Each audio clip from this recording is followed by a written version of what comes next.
Hi friends, ಹೇಗಿದ್ದೀರಾ ಎಲ್ಲರೂ? ಇವತ್ತು ನಮಗೆ ಲಂಚಿಗೆ ಪ್ರಾನ್ಸ್ ಸಾರು ಮತ್ತು ಇದ್ರ ಜೊತೆಯಲ್ಲಿ ಬೀಟ್ರೂಟ್ ಪಲ್ಯ ಮಾಡೋಣ.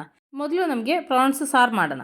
ಅದಕ್ಕಾಗಿ ನಾನು ಒಂದು ಪ್ಯಾನ್ ಬಿಸಿಯಾಗ್ಲಿಕ್ಕೆ ಇಟ್ಟಿದ್ದೀನಿ. ಇದರಲ್ಲಿ 2 ಟೀ ಸ್ಪೂನು ಕೊಬ್ಬರಿ ಎಣ್ಣೆ ಹಾಕಿದ್ದೀನಿ. ನಿಮಗೆ ಕೊಬ್ಬರಿ ಎಣ್ಣೆ ಬೇಕಾದರೆ ರಿಫೈಂಡ್ ಆಯಿಲ್ ಯೂಸ್ ಮಾಡ್ಬೋದು. ಅದಾದಮೇಲೆ ಇದ್ರ ಜೊತೆಯಲ್ಲಿ ನಾನು ಅರ್ಧ ಟೀ ಸ್ಪೂನ್ ಸಾಸಿವೆ ಹಾಕ್ತಾಯಿದ್ದೀನಿ. ಸಾಸಿವೆ ಚೆನ್ನಾಗಿ ಹೊಡೆದಾದ್ಮೇಲೆ ಒಂದು 3-4 ಸಾಂಬಾರು ಈರುಳ್ಳಿ, 2 ಒಣಗಿರೋ ಮೆಣಸಿನ್ಕಾಯಿ, 1 ಪೀಸು ಶುಂಠಿ ಚಿಕ್ಕದಾಗಿ ಕಟ್ ಮಾಡಿರೋದು, ಒಂದು 5-6 ಬೆಳ್ಳುಳ್ಳಿ, ಇದಿಷ್ಟು ಇದರೊಳಗಡೆಗೆ ಹಾಕ್ಕೊಳ್ಳೋಣ. ಇದು ಹಾಕಿದ್ರೆ ಅಂದರೆ ಚೆನ್ನಾಗಿ ಫ್ರೈ ಮಾಡ್ಕೋಬೇಕು. ಅದಲ್ಲಿ ಫ್ರೈ ಆಗ್ತಿರೋ ಟೈಮಲ್ಲಿ ಅದಕ್ಕೆ ಬೇಕಾದರೆ ಮಸಾಲೆ ರೆಡಿ ಮಾಡೋಣ. ಅದಕ್ಕಾಗಿ ನಾನು 1 ಕಪ್ಪು ತೆಂಗಿನಕಾಯಿ ತುರಿದಿರೋದು. ಅದಾದಮೇಲೆ ಇದ್ರ ಜೊತೆಯಲ್ಲಿ ನಮಗೆ 1/4 ಟೀ ಸ್ಪೂನ್ ಅರಿಶಿನ. ಅದಾದಮೇಲೆ ಖಾರಕ್ಕೆ ನಿಮಗೆ ಎಷ್ಟು ಖಾರ ಬೇಕೋ ಅದು ತಕ್ಕಾಗಿ ಮೆಣಸಿನ್ಕಾಯಿ ಹಾಕ್ಕೋಬೇಕು. ನಾನೀಗ 2.5 ಟೀ ಸ್ಪೂನು ಖಾರ ಪುಡಿ ಹಾಕಿದ್ದೀನಿ. ಅದಾದಮೇಲೆ ಒಂದು 3/4 ಟೀ ಸ್ಪೂನ್ ಧನಿಯಾ ಪುಡಿ ಹಾಕಿದ್ದೀನಿ. ಇದಿಷ್ಟು ಚೆನ್ನಾಗಿ ರುಬ್ಕೋಬೇಕು. ನೋಡಿ, ಚೆನ್ನಾಗಿ ಮಸಾಲೆ ರುಬ್ಕೊಂಬಂದಿದ್ದೀನಿ. ನಾವು ಫ್ರೈ ಮಾಡ್ತಿರೋ ಈರುಳ್ಳಿ ಅದೆಲ್ಲ ಚೆನ್ನಾಗಿ ಫ್ರೈ ಆಗಿದೆ. ಇನ್ನು ನಮಗೆ ಇದರೊಳಗಡೆಗೆ ನಮಗೆ ಒಂದು 2 ಟೊಮೊಟೊ ಕಟ್ ಮಾಡಿ ಹಾಕೋಣ. ನಿಮಗೆ ಹುಳಿ ಎಷ್ಟು ಬೇಕು ತಕ್ಕಾಗಿ ನೋಡ್ಕೊಂಡು ಹಾಕ್ಬೇಕಾಯ್ತಾ. ಇನ್ನು ಇದು ಚೆನ್ನಾಗಿ ಫ್ರೈ ಮಾಡಬೇಕು. ಈ ಟೊಮೊಟೊ ಚೆನ್ನಾಗಿ ಸ್ಮ್ಯಾಶ್ ಆಗಬೇಕು. ನಿಮಗೆ ಟೊಮೊಟೊ ಹಾಕೋಕ್ಕೆ ಇಷ್ಟ ಇಲ್ಲ ಅಂದರೆ ನಿಮಗೆ ಹುಣಸೆಹಣ್ಣು ರಸ ಹಾಕ್ಕೋಬೋದು. ನಾನು ಹೇಳ್ತೀನಿ ಯಾವ ಟೈಮಲ್ಲಿ ಅಂತ. ಈಗ ನಾನು ಇದ್ರ ಜೊತೆ ಟೊಮೊಟೊ ಹಾಕಿದರೆ ಒಂದು ಡಿಫ್ರೆಂಟ್ ಟೇಸ್ಟ್ ಕೊಡ್ತದೆ, ಅದಕ್ಕೆ ನಾನು ಟೊಮೊಟೊ ಹಾಕಿರೋದು. ಈಗ ನೋಡಿ, ಟೊಮೊಟೊ ಎಲ್ಲ ಚೆನ್ನಾಗಿ ಬೆಂದೈತೆ. ಇನ್ನು ನಾವು ರುಬ್ಕೊಂಬಂದಿರೋ ಮಸಾಲೆ ಇದ್ರೊಳಗಡೆಗೆ ಹಾಕ್ಕೊಳ್ಳೋಣ. ಇದು ಹಾಕಿದ ನಂತರ ಇದ್ರ ಜೊತೆಯಲ್ಲಿ ನಮಗೆ ನೀರು ಮಿಕ್ಸ್ ಮಾಡ್ಕೋಬೇಕು. ಈ ಸಾಂಬಾರು ಹೇಗೆ ಅಂದರೆ ತುಂಬ ನೀರು ಥರನೂ ಇರಬಾರ್ದು, ತುಂಬ ಗಟ್ಟಿಯಾಗಿಯೂ ಇರಬಾರ್ದು, ಒಂದು ಮೀಡಿಯಮ್ ಆಗಿರಬೇಕು. ಯಾಕೆಂದರೆ ಅನ್ನದಲ್ಲಿ ಹಾಕ್ಕೊಂಡು ನಾವು ತಿನ್ನಲಿಕ್ಕೆ ಟೇಸ್ಟಿಯಾಗಿರಬೇಕು, ಆ ಥರ ಸಾಂಬಾರು ಮಾಡಬೇಕು. ಈಗ ನೋಡಿ, ಈ ಮಸಾಲೆ ನಾವು ಎಣ್ಣೆಯಲ್ಲಿ ಹಾಕ್ಬಿಟ್ಟು ಒಂದು 5 ನಿಮಿಷ ಚೆನ್ನಾಗಿ ಫ್ರೈ ಮಾಡ್ಕೋಬೇಕು. ಫ್ರೈ ಮಾಡಿದ ನಂತರನೇ ನೀರು ಮಿಕ್ಸ್ ಮಾಡೋದಾಯ್ತಾ. ಇದು ನಾನೀಗ ಒಂದು 5 ನಿಮಿಷದಂತ ನಾನು ಚೆನ್ನಾಗಿ ಫ್ರೈ ಮಾಡ್ತಾಯಿದ್ದೀನಿ.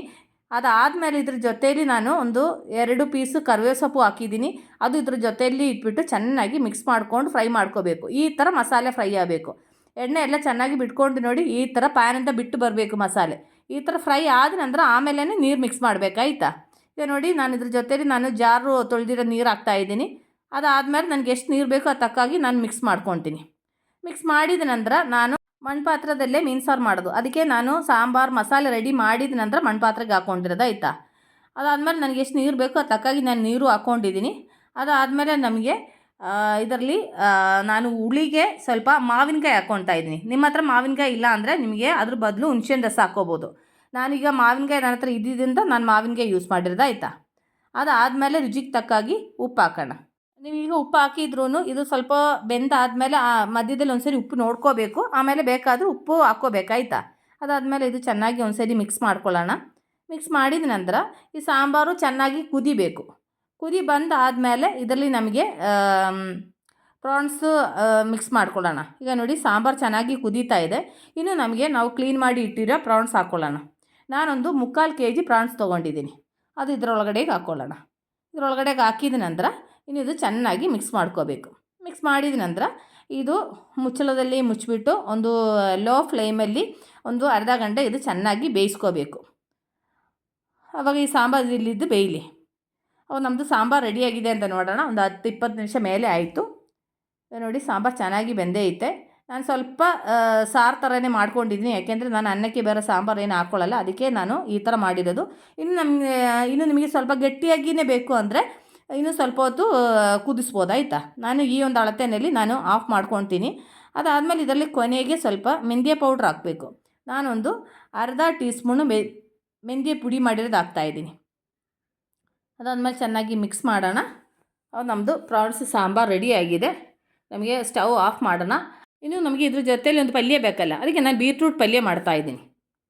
ಅದಕ್ಕಾಗಿ ನಾನು ಪಾನ್ ಬಿಸಿಯಾಗ್ಲಿಕ್ಕೆ ಇಟ್ಟಿದ್ದೀನಿ. ಪಾನ್ ಬಿಸಿ ಆಯಿತು. ಇದರಲ್ಲಿ ನಾನು ಕೊಬ್ಬರಿ ಎಣ್ಣೆನೇ ಯೂಸ್ ಮಾಡೋದು. ನಿಮಗೆ ರಿಫೈಂಡ್ ಆಯಿಲ್ ಬೇಕಾದರೆ ಯೂಸ್ ಮಾಡ್ಕೋಬೋದು. ನಾನು 1 ಟೀ ಸ್ಪೂನ್ ಅಷ್ಟು ಕೊಬ್ಬರಿ ಎಣ್ಣೆ ಹಾಕಿದ್ದೀನಿ. ಅದಾದಮೇಲೆ ಒಂದು ಚೂರು ಸಾಸಿವೆ ಹಾಕಿದ್ದೀನಿ. ಅದಾದಮೇಲೆ ಇದ್ರ ಜೊತೆಯಲ್ಲಿ ಒಂದು ಚೂರು ಜೀರಿಗೆ. ಇದು ಚೆನ್ನಾಗಿ ಹೊಡೆದಾದ್ಮೇಲೆ ಇದ್ರ ಜೊತೆಯಲ್ಲಿ ನಾನು ಸ್ವಲ್ಪ ಸಾಂಬಾರು ಈರುಳ್ಳಿ ಕಟ್ ಮಾಡಿರೋದು ಹಾಕ್ತಾಯಿದ್ದೀನಿ. ನಿಮ್ಮ ಹತ್ರ ಸಾಂಬಾರು ಈರುಳ್ಳಿ ಇಲ್ಲಾಂದರೆ ದೊಡ್ಡ ಈರುಳ್ಳಿ ಹಾಕ್ಕೋಬೋದು ಆಯಿತಾ. ಅದಾದಮೇಲೆ ಇದು ಚೆನ್ನಾಗಿ ಒಂದ್ಸರಿ ಫ್ರೈ ಮಾಡ್ಕೋಬೇಕು. ಈರುಳ್ಳಿ ಚೆನ್ನಾಗಿ ಫ್ರೈ ಆದ ನಂತರ ಇದ್ರ ಜೊತೆಲಿ ನಾವು ಬೀಟ್ರೂಟ್ ಮಿಕ್ಸ್ ಮಾಡಬೇಕು. ಇದು ಸಿಂಪಲಾಗಿ ಮಾಡೋ ಒಂದು ಬೀಟ್ರೂಟ್ ಪಲ್ಯ ಆಯಿತಾ. ನಾನು ಇದರಲ್ಲಿ ಮಸಾಲೆ ಆ ಥರ ಏನು ರೆಡಿ ಮಾಡ್ಕೊಳ್ಳಲ್ಲ, ಸಿಂಪಲಾಗಿ ಮಾಡೋದು. ಈಗ ನೋಡಿ, ಆ ಈರುಳ್ಳಿ ಚೆನ್ನಾಗಿ ಫ್ರೈ ಆಗಿದೆ. ಇನ್ನು ನಾನು ಕಟ್ ಮಾಡಿ ಇಟ್ಟಿರೋ ಬೀಟ್ರೂಟ್ ಇದರೊಳಗಡೆ ಹಾಕ್ಕೊಳ್ತಾ ಇದ್ದೀನಿ. ನಾನು ಒಂದು ಬೀಟ್ರೂಟ್ ತೊಗೊಂಡಿರೋದು. ಇನ್ನು ಇದು ಚೆನ್ನಾಗಿ ಮಿಕ್ಸ್ ಮಾಡ್ಕೋಬೇಕು. ಅದಾದಮೇಲೆ ಇದ್ರ ಜೊತೆ ರುಚಿಗೆ ತಕ್ಕಾಗಿ ಉಪ್ಪು ಹಾಕ್ಕೊಳ್ಳೋಣ. ಉಪ್ಪು ಹಾಕಿದ ಮೇಲೆ ಇದು ಚೆನ್ನಾಗಿ ಮಿಕ್ಸ್ ಮಾಡಬೇಕು. ಮಿಕ್ಸ್ ಮಾಡಿದ ನಂತರ ಒಂದು ಲೋ ಫ್ಲೇಮಲ್ಲಿ ಇಟ್ಬಿಟ್ಟು ಇದು ಮುಚ್ಚಳದಲ್ಲಿ ಮುಚ್ಚಿಬಿಟ್ಟು ಒಂದು 10 ನಿಮಿಷ ಇದು ಬೇಯಿಸ್ಕೋಬೇಕು. ಅವಾಗ ಇದು ಬೇಯಲಿ. ನಮ್ಮದು ಬೀಟ್ರೂಟ್ ಬೆಂದೈತಂದ ನೋಡೋಣ. ನೋಡಿ ಒಂದು 10-15 ನಿಮಿಷ ಆಗಿದೆ. ಒಂದು 2 ಸರಿ ನಾನು ತಿರುಗಿಸ್ದೆ. ನೋಡಿ ಬೀಟ್ರೂಟ್ ಚೆನ್ನಾಗಿ ಬೆಂದೈತೆ. ಇನ್ನು ಅದು ಚೆನ್ನಾಗಿ ಒಂದು ಸರಿ ಮಿಕ್ಸ್ ಮಾಡ್ಕೊಳ್ಳೋಣ. ಅದಾದಮೇಲೆ ಇದ್ರ ಜೊತೆಲಿ ಕೊನೆಗೆ ನಾನು ಸ್ವಲ್ಪ ಮಸಾಲೆ ಹಾಕ್ತಾಯಿದ್ದೀನಿ. ಇದರಲ್ಲಿ ಒಂದು 1/4 ಟೀ ಸ್ಪೂನಷ್ಟು ಅರಿಶಿನ ಹಾಕ್ತಾಯಿದ್ದೀನಿ. ಅದಾದಮೇಲೆ ಒಂದು ಅರ್ಧ ಟೀ ಸ್ಪೂನ್ ಖಾರ ಪುಡಿ ಇದಿಷ್ಟು ಹಾಕ್ಬಿಟ್ಟು ಒಂದು ಸರಿ ಮಿಕ್ಸ್ ಮಾಡ್ಕೊಳ್ಳೋಣ. ಮಿಕ್ಸ್ ಮಾಡಿದ ನಂತರ ಇದ್ರ ಜೊತೆಲಿ ಕೊನೆಗೆ ಏನು ಹಾಕಬೇಕಂದ್ರೆ ಸ್ವಲ್ಪ ತೆಂಗಿನಕಾಯಿ ತುರಿದಿರೋದು ಹಾಕಬೇಕು. ಇದು ಸಿಂಪಲಾಗಿ ಮಾಡೋದು. ಅಂದರೆ ಬೀಟ್ರೂಟ್ ಅಂದರೆ ತುಂಬ ಹೆಲ್ತಿಗೆ ಒಳ್ಳೆಯದಲ್ವಾ. ಅವಾಗ ಈ ಥರ ಎಲ್ಲ ಮಾಡಿ ತಿಂದರೆ ತುಂಬ ಮೇಯ್ಗೆ ಒಳ್ಳೆಯದು. ಅದಕ್ಕೆ ನಾನು ಈ ಬೀಟ್ರೂಟ್ ಪಲ್ಯ, ಕ್ಯಾರೆಟ್ ಪಲ್ಯ ಎಲ್ಲ ಡೈಲಿ ನಾನು ಯೂಸ್ ಮಾಡ್ತೀನಿ. ಓಕೆ, ಅವಾಗ ನೋಡಿ ಇದು ಚೆನ್ನಾಗಿ ಮಿಕ್ಸ್ ಮಾಡ್ಕೊಂಡಿದ್ದೀನಿ. ಮೀನು ಸಾರು ಜೊತೆಲಿ ಇದು ಒಳ್ಳೆ ಕಾಂಬಿನೇಷನು. ಅವಾಗ ನಮ್ಮದು ಪಲ್ಯ ರೆಡಿ ಆಗಿದೆ. ಒಂದು 2 ನಿಮಿಷ ನಾವು ತೆಂಗಿನಕಾಯಿ ಎಲ್ಲ ಹಾಕಿರೋದು ಒಂದು 2 ನಿಮಿಷ ಬೇಯಕ್ಕೆ ಮುಚ್ಚಿಡೋಣ. ಈಗ ಒಂದು 2 ನಿಮಿಷ ಆಗಿದೆ ನೋಡಿ, ನಮ್ಮದು ಬೀಟ್ರೂಟ್ ಪಲ್ಯ ರೆಡಿ ಆಗಿದೆ. ನಮಗೆ ಸ್ಟವ್ ಆಫ್ ಮಾಡ್ಕೊಳ್ಳೋಣ. ನಮ್ಮದು ಬೀಟ್ರೂಟ್ ಪಲ್ಯನೂ ರೆಡಿ ಆಗಿದೆ. ಅದಾದಮೇಲೆ ಪ್ರಾನ್ಸ್ ಸಾರು ತುಂಬ ಒಳ್ಳೆ ಕಾಂಬಿನೇಷನು ಫ್ರೆಂಡ್ಸ್. ನೀವು ಟ್ರೈ ಮಾಡಿ ನೋಡಿ. ನಾಳೆ ಹೊಸ ವೀಡಿಯೋಗೆ ಸಿಗೋ ತನಕ ಟೇಕ್ ಕೇರ್, ಬಾಯ್.